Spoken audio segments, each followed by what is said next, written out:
Yeah, I like that. Yes. Burritos new. That's for Drizzle is one of my go-tos. Like I'll tell that joke 7 times a year, this time of year, because I love it so much. So I got to tell you about this bet, Tommy, last night. So I don't even remember. I know what I got on. I got on to look at the shocker line. So I get on to look at the shocker line last time. I'm like, well, what are we expecting here? And it was like, okay, there it is. And then I was like, bonus bet. What if a bonus bet? And I look, and it was for $96. This bonus bet, and I'm like, what the hell? And it's because like on one, it was on the ESPN bet. I had hit that first touchdown that I said I hit, like that apparently was a part of a big like jackpot sweepstakes that I forgot all about. And because it hit, it was like, and you get your share of blah, blah, blah for bonus bets. I guess that's what it was. Had to be. But it expired yesterday. And I'm like, oh no, I have to find a bet. It's a light college basketball slate. You couldn't do like a same game parlay on the Shocker game. And I'm like, all right, I'm not betting the Shockers. I'm not spending a $96 bonus bet on the Shockers.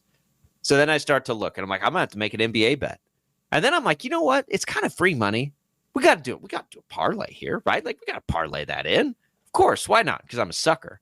And so I'm like, what am I going to do here? So I went with my guy, Austin Reeves, former Shocker, for whatever it was, not points, but like rebounds and assists. I had seen somewhere on the internet that was a good one. And then Jimmy Butler just got traded, and he's on like my fantasy basketball team that I'm not very good at, but I'm like, let's throw him a bone here. And he got it. And then Nikola Jokic was the last one, I think. And I'm like, 25 points for Jokic? Like I that's easy. He gets that every game. And he got 26 points last night. And I think Butler cleared his by a point or a half a point. But I hit it. There you go. It's the NBA bet of the season, basically. It's probably a good thing you didn't bet Luka Doncic, though. Like, he did not have a good game. No, I'm not. For the Lakers, like, it was his worst plus minus that he's had in a game this season. I think he was like minus 20 or something in his game. The Lakers lost to the Jazz. The Jazz are not very good. So I don't know. Yeah. I mean, like, that was not a good. I'm glad you didn't put the money on Luka. I didn't know. I would not do that.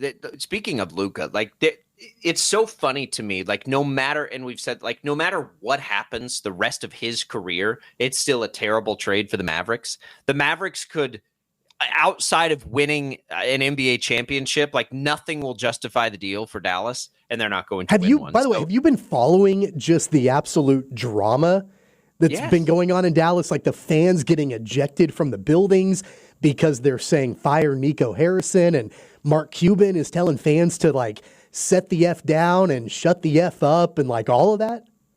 I have been.